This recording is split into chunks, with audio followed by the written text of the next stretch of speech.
Olá, irmãos e irmãs em Cristo Jesus. Bem-vindo ao meu canal da Bíblia, Ouvindo a Voz de Deus. Eu venho aqui gravar para vocês mais um vídeo aqui no meu canal. E hoje é a Escola Sabatina. É a lição de número 2, o Fundamento de Gênesis. Antes de eu iniciar esse tema, eu preciso da ajuda de vocês para se inscreverem no meu canal da Bíblia, Ouvindo a Voz de Deus, deixar o seu like, ativar o sininho das notificações para receber o meu vídeo e compartilhar o meu vídeo para maior número de pessoas. Eu preciso da ajuda de vocês. Quanto mais vocês vão deixando o like, se inscrevendo, o canal vai crescendo, para a honra e glória de Deus.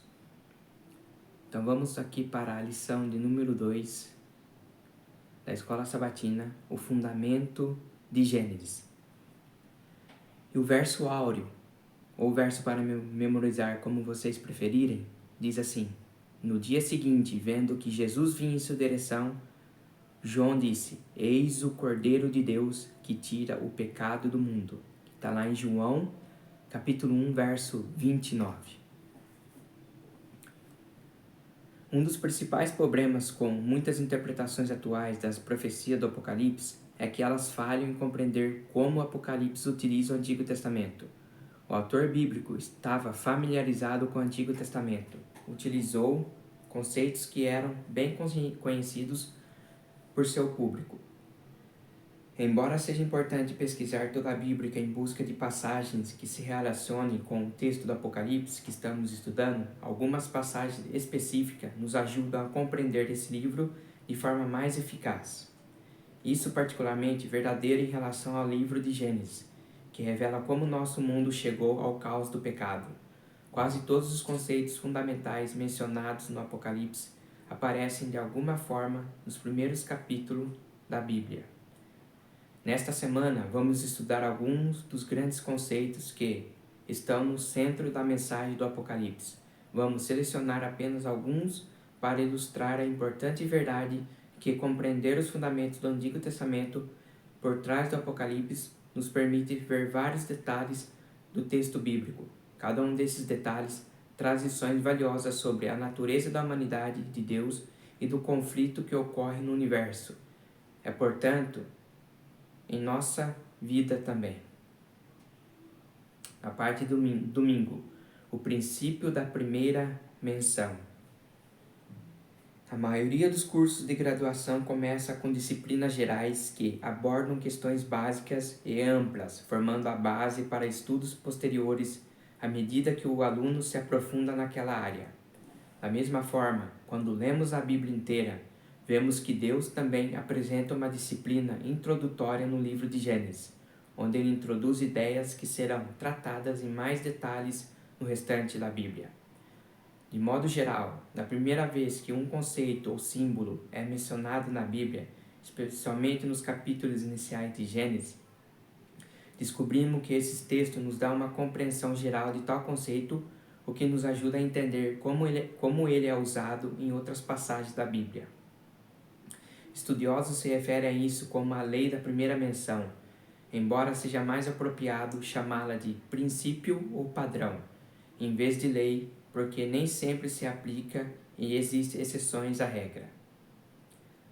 No estudo geral da Bíblia, e mais especificamente das profecias, Deus transmite a verdade gradualmente ao longo da história, começando com um conceito básico, ampliando ao longo de anos ou séculos. Pergunta número 1. Lê Isaías 47 e 8, Malaquias 3 e 6, Hebreus 13 e 8. Que princípio vemos nesses textos que nos ajudam a compreender melhor as profecias? Vamos ler esses textos. Isaías 40, versos 7 e 8 diz assim: A relva murcha e cai a sua flor. Quando o vento do Senhor sopra sobre eles, o povo não passa de relva. A relva murcha e as flores caem, mas a palavra de nosso Deus permanece para sempre. A relva pode murchar, a relva desaparece, mas a palavra do nosso Deus permanece para sempre. Malaquias 3, verso 6. De fato, eu, o Senhor, não mudo. Por isso vocês, descendentes de Jacó, não foram destruídos. Então, Deus, ele não muda. Quando Deus fala uma coisa, é a verdade. Quando Deus fala alguma coisa que vai se cumprir, porque é a verdade, porque ele não muda. Em Hebreus 13, verso 8, diz assim: Jesus Cristo é o mesmo ontem e para sempre. Vou ler de novo. Jesus Cristo é o mesmo ontem, hoje e para sempre. Então quer dizer que Deus não muda. Deus é o mesmo ontem, hoje e para sempre. Hoje, grande parte da sociedade prefere falar sobre a credibilidade em vez da verdade, pois muitos acreditam que a verdade é algo subjetivo que pode mudar ao longo do tempo. Muitas vezes, até mesmo a existência da verdade é questionada. No entanto, quando Deus estabelece a verdade, ele não muda de ideia. Uma vez que ele começa a ensinar a verdade, repetições de princípios ou temas não mudam seus significados, mas, em contraste, lançam mais luz sobre esses significados. Portanto, quando estudamos as profecias, faz sentido adquirir boa compreensão do livro de Gênesis, onde conceitos importantes são explicados pela primeira vez, e então aplicar essa compreensão fundamental enquanto exploramos o restante da Bíblia. Na parte de segunda-feira, compreendendo o amor de Deus. Herdar a natureza pecaminosa significa que nossa percepção do universo foi contaminada por tendências ao egoísmo e ao orgulho. Enxergamos o mundo de uma perspectiva limitada, em vez de perspectiva onisciente de Deus. Talvez nenhum conceito tenha sido mais distorcido pela humanidade do que o amor. A cultura popular promove uma compreensão de amor que se concentra em realizações, não em promover o bem dos outros. Por isso, temos dificuldade em compreender o assunto da maneira como Deus o vê. Entender a natureza do amor é uma chave importante para compreender a profecia. Um dos temas fundamentais do grande conflito é a distorção generalizada do caráter de Deus. Ellen White concluiu a série Conflito dos Séculos com estas palavras: desde o menor átomo até o maior dos mundos, todas as coisas animadas e inanimadas, em sua serena beleza e perfeita alegria, declaram que Deus é amor. O Grande Conflito, página 560. Pergunta número 2. A palavra amor aparece pela primeira vez na Bíblia em Gênesis 22:2.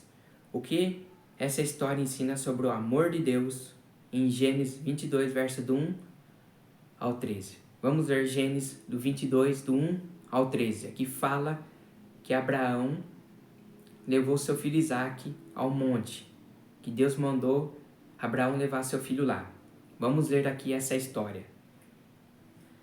Passado algum tempo, Deus pôs Abraão à prova, dizendo-lhe: Abraão, ele respondeu: eis-me aqui. Então disse Deus: tome seu filho, seu único filho Isaque, a quem você ama, e vá para a região de Moriá. Sacrifique-o ali, como holocausto, num dos montes que lhe indicarei. Na manhã seguinte, Abraão levantou-se e preparou o seu jumento, levou consigo 2 de seus servos, e Isaque, seu filho. Depois de cortar lenha para o holocausto, partiu em direção ao lugar que Deus lhe havia indicado. No terceiro dia de viagem, Abraão olhou e viu o lugar ao longe. Disse ele a seus servos: fiquem aqui com o jumento, enquanto eu e o rapaz vamos até lá. Depois de adorarmos, voltaremos. Abraão pegou a lenha para o holocausto e o colocou nos ombros de seu filho Isaque. E ele mesmo levou as brasas para o fogo e a faca, e caminhando os dois juntos. Isaque disse a seu pai Abraão: meu pai. Sim, meu filho, respondeu Abraão. Isaque perguntou: as brasas e a lenha estão aqui, mas onde está o cordeiro para o holocausto? Respondeu Abraão: Deus mesmo há de prover o cordeiro para o holocausto, meu filho. E os dois continuaram a caminhar, juntos. Quando chegaram ao lugar que Deus lhe havia indicado, Abraão construiu um altar e sobre ele arrumou a lenha, amarrou seu filho Isaque e colocou sobre o altar em cima da lenha. Então estendeu a mão e pegou a faca para sacrificar seu filho. Mas o anjo do Senhor o chamou do céu. Abraão, Abraão, eis-me aqui. Respondeu ele. Não toque no rapaz, disse o anjo. Não lhe faça nada. Agora sei que você teme a Deus, porque não me negou seu filho, o seu único filho. Abraão ergueu os olhos e viu um carneiro preso pelos chifres, um arbusto. Foi lá pegá-lo e o sacrificou como holocausto em lugar de seu filho.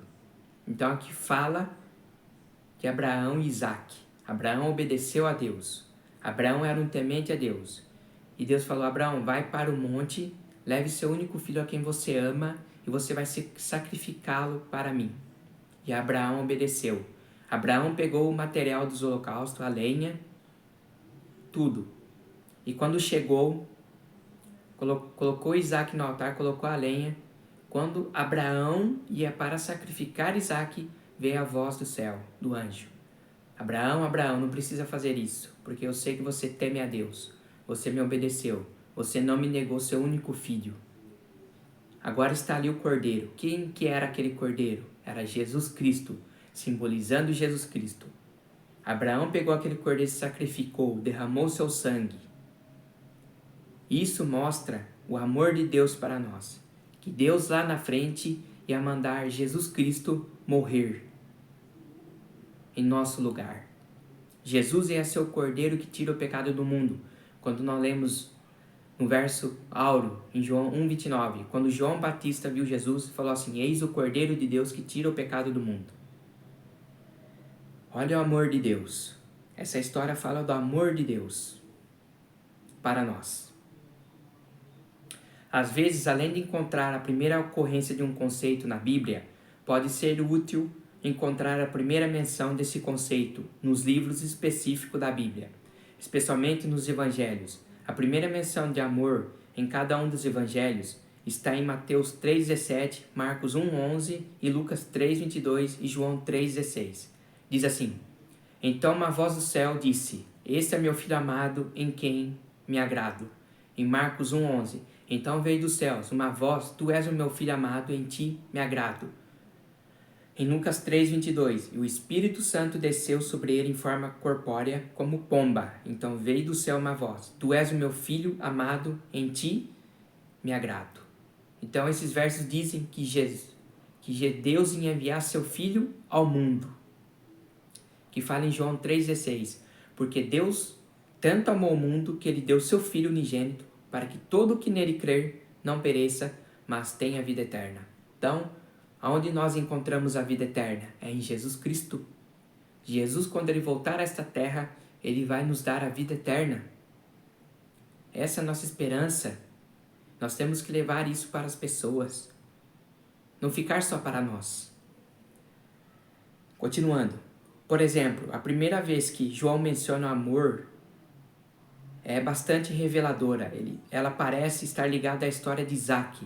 A fé de Abraão em Deus era tão profunda que o fez acreditar que o Senhor seria capaz de ressuscitar seu filho caso oferecesse em sacrifício. Em Hebreus 11:19 diz assim, Abraão levou em conta que Deus pode ressuscitar os mortos e figuradamente recebeu Isaque de volta dentre os mortos. Então Abraão tinha fé que Deus ia ressuscitar seu filho Isaque. E Deus pode fazer isso. Quando ele voltar a essa terra, Jesus vai ressuscitar os mortos. Está escrito na Bíblia. Essa história prefigurava o amor de Deus pela humanidade. Ele nos amou a ponto de dar seu filho unigênito. Então ressuscitou. Isaque também é chamado de único filho. Assim foi revelado o tipo de amor que Deus tem por nós. Um amor que se sacrifica. Então Jesus foi sacrificado na cruz por amor a nós. Ele morreu por amor a nós. Ele deu a vida por amor a nós. Olha o amor de Deus.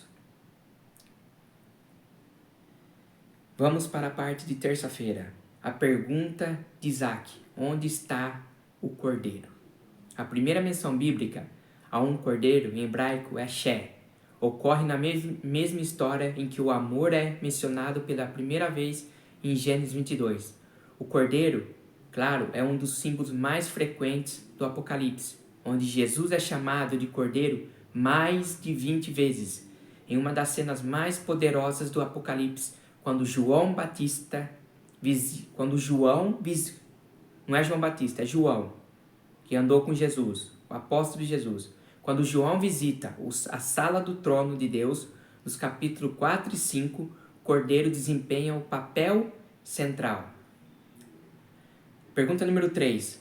A história de Isaac nos ajuda a entender como os cordeiros são usados de modo simbólico. Como essa história se relaciona com o que João viu em Apocalipse 5. Em Gênesis 22, 7 e 8. Êxodo 12, do verso 3 ao 13. E Apocalipse, capítulo 5, verso do 5 ao 10. E Apocalipse 5 diz assim: Então vi na mão direita daquele que está sentado no trono um livro em forma de rolo, escrito de ambos os lados e selado com 7 selos. Vi um anjo poderoso proclamando em alta voz: Quem é digno de romper os selos e de abrir o livro? Mas não havia ninguém, nem no céu, nem na terra, nem debaixo da terra, que pudesse abrir o livro, ou sequer olhar para ele. Eu chorava muito, porque não se encontrou alguém que fosse digno de abrir o livro e de olhar para ele. Então um dos anciãos me disse: Não chore, eis que o leão da tribo de Judá, a raiz de Davi, venceu para abrir o livro e os seus 7 selos.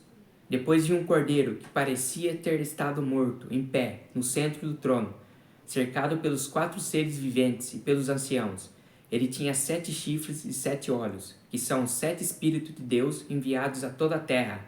Ele se aproximou e recebeu o livro da mão direita, aquele que estava sentado no trono. Ao recebê-lo, os 4 seres viventes e os 24 anciãos prostraram-se diante do cordeiro. Cada um deles tinha uma harpa e taças de ouro, cheias de incenso, que são as orações dos santos, e eles cantavam um cântico novo. Tu és digno de receber o livro e de abrir os seus selos, pois foste morto com teu sangue, compraste para Deus gente de toda a tribo, língua, povo e nação. Tu os constituíste reino e sacerdócio para o nosso Deus, e eles reinarão sobre a terra. Então olhei e ouvi a voz de muitos anjos, milhares de milhares e milhões de milhões. Eles rodeavam o trono, bem como os seres viventes e os anciãos, e cantavam em alta voz: Digno é o cordeiro que foi morto de receber poder, riqueza, sabedoria, força, honra, glória e louvor. Depois ouvi todas as criaturas existentes no céu e na terra, debaixo da terra e no mar, tudo que neles há, que diziam: Aquele que está sentado ao trono e ao cordeiro, sejam o louvor, a honra, a glória e o poder, para todo sempre. Os 4 seres viventes disseram: Amém, e os anciãos prostraram-se e o adoraram. Quem que eles adoraram aqui? Jesus Cristo. Ele foi digno de abrir o livro. Ele é digno de ser adorado, exaltado e glorificado. Foi isso que eles fizeram aqui. Adoraram a Jesus. João estava muito triste, porque não tinha ninguém para abrir o livro. Depois apareceu Jesus, o leão da tribo de Judá, que era digno de abrir o livro. A primeira menção de um cordeiro na Bíblia se encontra na pergunta de Isaac: Onde está o cordeiro para o holocausto? O restante da Bíblia responde a essa pergunta em muitos detalhes.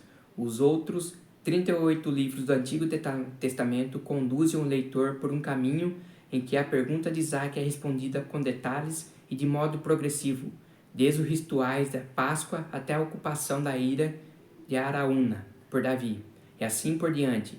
A história do Antigo Testamento é pontuada com inúmeras profecias messiânicas, que prevêem a ocasião em que a pergunta de Isaac seria respondida plenamente.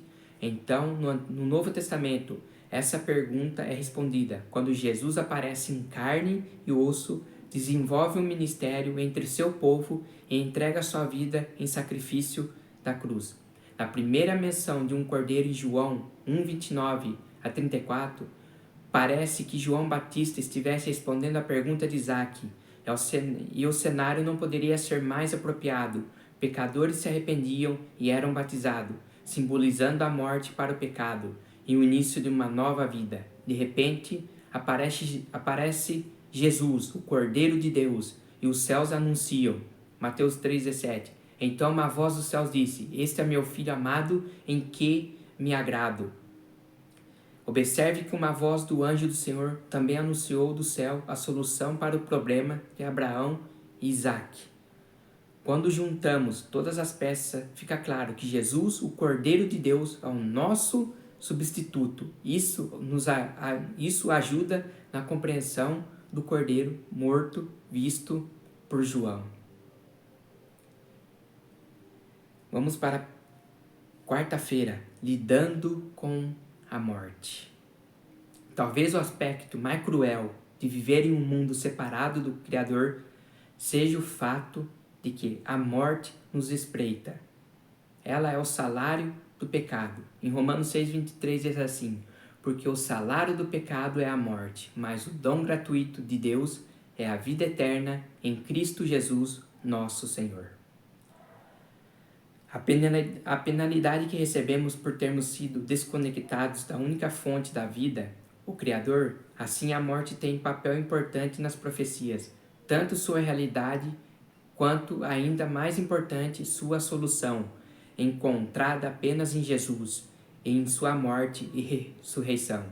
A primeira menção da morte na Bíblia é a primeira vez em que ela ocorreu. Lançam luz sobre esse tema, importante nas profecias, nos ajudando a compreender a gravidade do pecado e nos dando ferramentas para entender como Deus solucionou esse problema.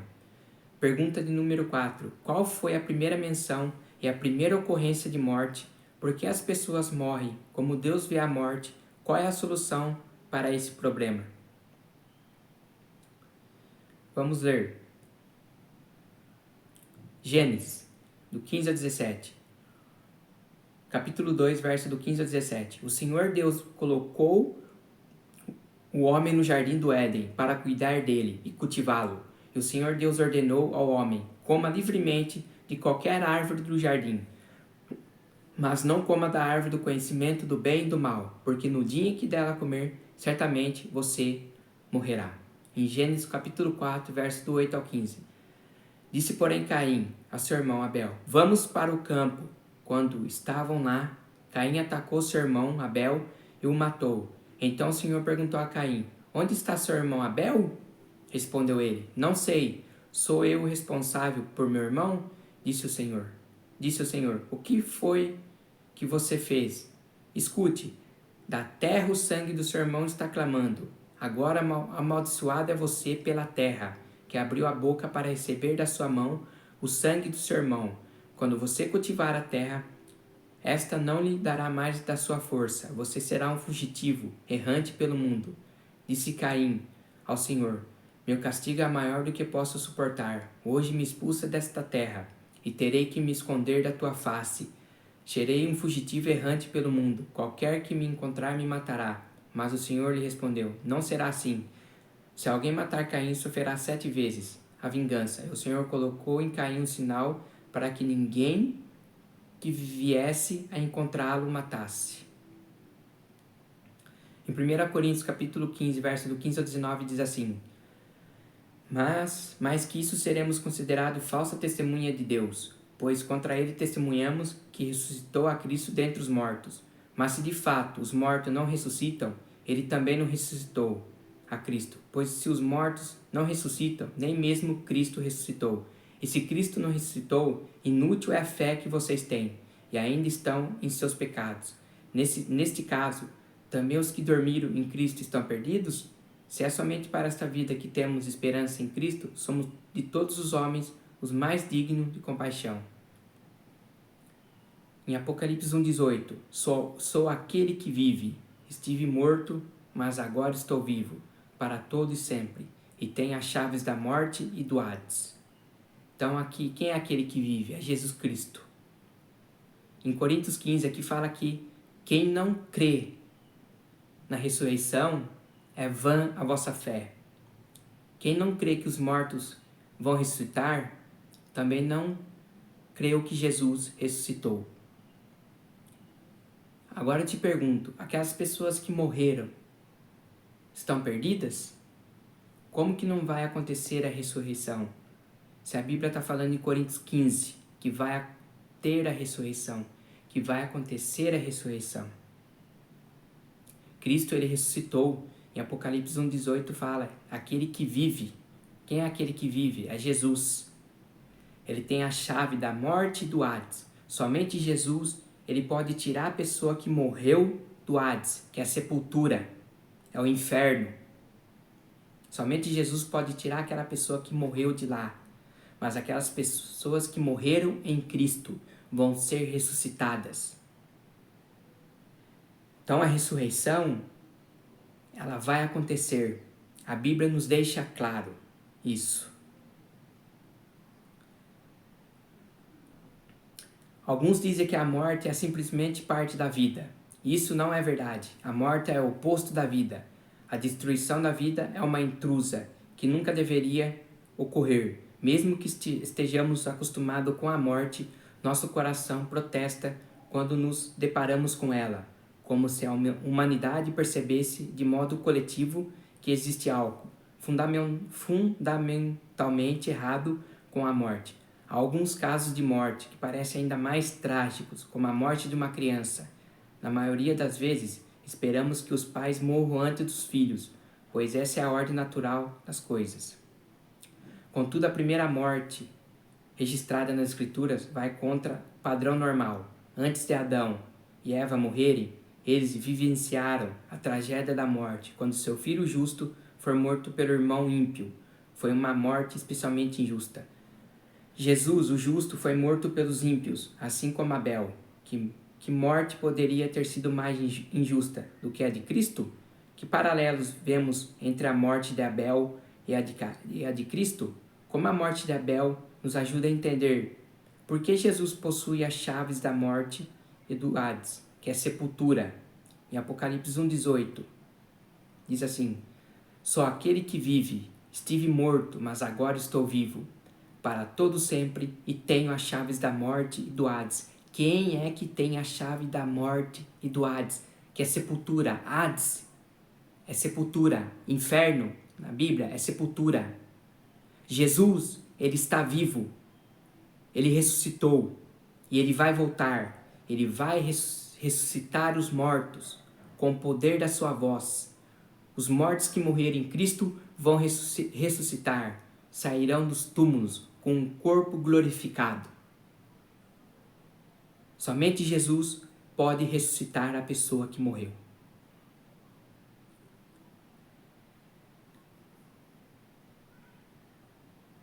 Vamos para a parte de quinta-feira. A serpente. A questão da adoração é um dos assuntos centrais do Apocalipse. O dragão é identificado como aquele que promove falso sistema de adoração. Vamos ler Apocalipse 13, versos 2 ao 4. Diz assim, a besta que vi era semelhante a um leopardo, mas tinha pés como de urso, boca como a de leão. O dragão deu à besta o seu poder, e seu trono e grande autoridade. Uma das cabeças da besta parecia ter sofrido uma ferida mortal, mas o ferimento mortal foi curado. Todo mundo ficou maravilhado e seguiu a besta. Adoraram o dragão que tinha dado autoridade à besta. E também adoraram a besta, dizendo, quem é como a besta? Quem pode guerrear contra ela?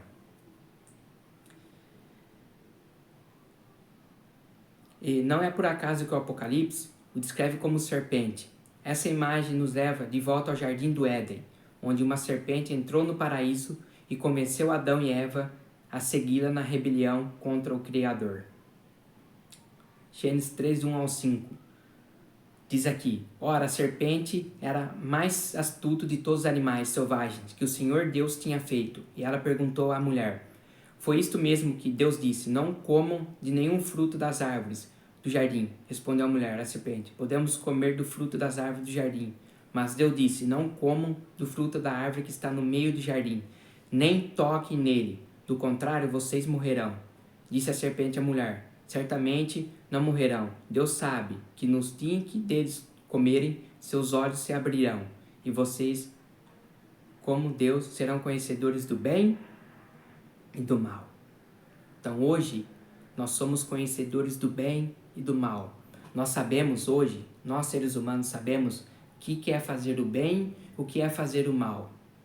Deus disse para Eva, não era para comer do fruto do conhecimento do mal. E a serpente falou assim, vocês podem comer, porque um dia que vocês comerem, vocês serão como Deus, serão conhecedores do bem e do mal. Hoje os seres humanos sabem o que é a maldade e sabem o que é fazer o bem. Nós temos uma árvore do conhecimento do bem e do mal dentro de nós. Você sabe que você não pode fazer coisa errada, você não pode matar, você não pode roubar, você sabe.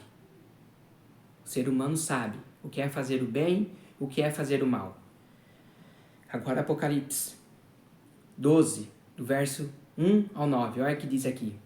Apareceu no céu um sinal extraordinário, uma mulher vestida de sol, com a lua debaixo dos seus pés, e uma coroa de 12 estrelas sobre a cabeça. Ela estava grávida e gritava de dor, pois estava para dar à luz. Então apareceu no céu outro sinal, um enorme dragão vermelho, com 7 cabeças e 10 chifres, tendo sobre as cabeças 7 coroas. Sua cauda arrastou consigo 1/3 das estrelas do céu, lançando-as na terra. O dragão colocou-se diante da mulher, que estava para dar à luz, para devorar seu filho no momento em que nascesse. Ela deu à luz um filho, um homem que governará todas as nações, com um cetro de ferro.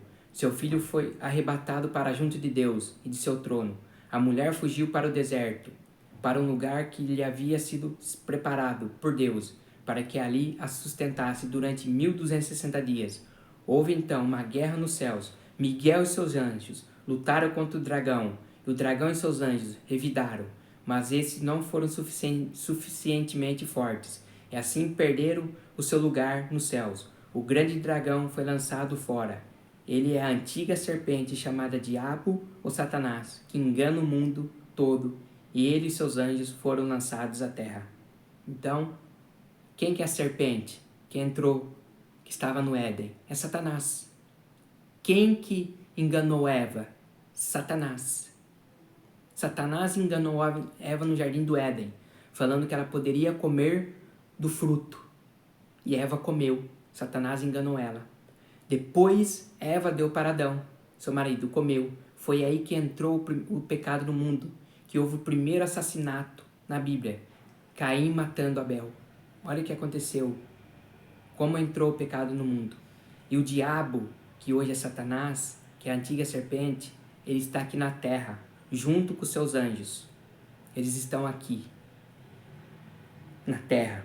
E eles querem levar pessoas para o lado deles, porque eles sabem que eles perderam a eternidade. Eles perderam tudo. Deus expulsou ele da terra, do céu. Eles foram lançados aqui na terra. Vamos para... Existem 2 relatos em que Satanás leva o mundo inteiro para o caminho errado. O primeiro está em Gênesis, quando existiam apenas 2 pessoas. O segundo é apresentado em Apocalipse 12 e 13, em que Satanás é identificado como o sedutor de todo mundo, como aquele que dá poder à besta do mar, de modo que toda a terra se maravilhou seguindo a besta. Um dos temas das profecias é a natureza imutável do grande conflito. O caráter de Deus e sua palavra não mudam, nem as ambições de Satanás. Felizmente, a natureza do grande conflito não muda, e as escrituras proféticas nos trazem todas as informações necessárias. Por isso, podemos compreender o mundo e reconhecer as armadilhas espirituais. Deus sempre será quem Ele é, e isso também é verdade em relação ao inimigo. Satanás pode usar mil de farsas, mas milênios de história do pecado, juntamente com o cenário profético descrito no Apocalipse, mostram que ele nunca se desviou das estratégias que usou no Éden. Deus nos prometeu sabedoria e discernimento, que está lá em Tiago 1,5. Se algum de vocês tem falta de sabedoria, peça a Deus, que a todos dá livremente, de boa vontade, e lhe será concedida. Se vocês não entendem a Bíblia, não sabem entender a Bíblia tem que, antes de ler a Bíblia, tem que fazer uma oração. Você tem que orar a Deus primeiro, pedindo sabedoria, e Deus te dá sabedoria. Só você pedir com fé e não duvidando. E armados com a certeza das Escrituras, não precisamos cair nas mentiras do diabo. Apesar disso, infelizmente, muitos já caíram nessas mentiras. E muitos outros, a maior parte da humanidade, ainda cairão. A cultura e os padrões sociais mudam. Coisas antes aceitáveis se tornam inaceitáveis e vice-versa, considerando que as questões centrais e os participantes do grande conflito não mudam. Como avaliar as mudanças no cenário cultural? Ainda as encontramos hoje, as mentiras originais do Éden, de que jamais morreremos e seremos como Deus. Isso é uma mentira que o diabo inventou. Nós temos que ler a Bíblia, meus queridos, para nós não sermos enganados pelo diabo. Você tem que entender a Bíblia. Você tem que ler, aceitar o que a Bíblia diz. É só isso que você tem que fazer, mais nada. E aceitar a Jesus como seu Salvador, mediador, redentor. Jesus é digno de ser adorado, exaltado e glorificado. É Jesus Cristo, mais ninguém. Se o diabo enganou Adão e Eva no jardim do Éden, se você não tiver alicerçado com a palavra, o diabo vai te enganar também. E eu não estou brincando, estou falando a verdade. O diabo vai te enganar, porque ele é o pai da mentira. Ele vai te seduzir. O diabo é o sedutor deste mundo. Por isso que nós temos que tomar cuidado com a internet. Que tem pessoas falando mentira na internet, querendo enganar. Tomem cuidado com o que vocês ouçam na internet. Que tem pessoas que falam mentiras, que querem enganar você. Tomem cuidado. Parte de sexta-feira, estudo adicional. Muitas religiões lidam com ideias sem se preocupar com a história. Já a religião cristã está alicerçada em eventos históricos. A Bíblia é o registro das interações de Deus com a humanidade na história. E ao estudar milhares de anos dessas interações, aprendemos sobre o caráter imutável de Deus. Alguns se queixam de que estão cansados de ouvir a mesma coisa. Quando ouvem pregações sobre nossa mensagem, pensam que não tem nada para aprender. Contudo, o fato de nossa mensagem ser imutável e consistente não significa que ela seja simplista ou pouco desafiadora. Quando estudamos informações transmitidas pela mente de um Deus infinito, percebemos que nunca esgotaremos um assunto. O Apocalipse foi escrito para alicerçar a igreja em sua mensagem histórica para todos os tempos. Alguns dos obreiros mais jovens cansaram-se das verdades, tantas vezes repetidas, buscando algo novo, estimulante. Procura introduzir novas propostas de doutrina. Atos dos Apóstolos, páginas 369.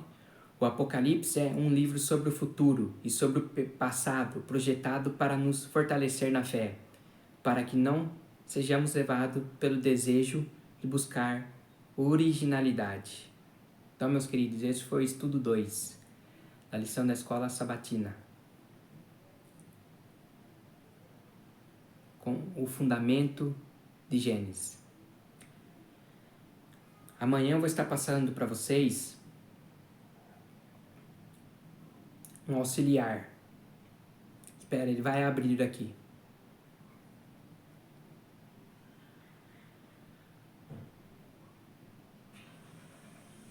Um minutinho, vou ligar a internet. Ele vai abrir. Abriu. Eu vou estar passando para vocês um auxiliar que fala o texto-chave de João, capítulo 1, verso 29. Vou estar passando para vocês amanhã, aqui no meu canal.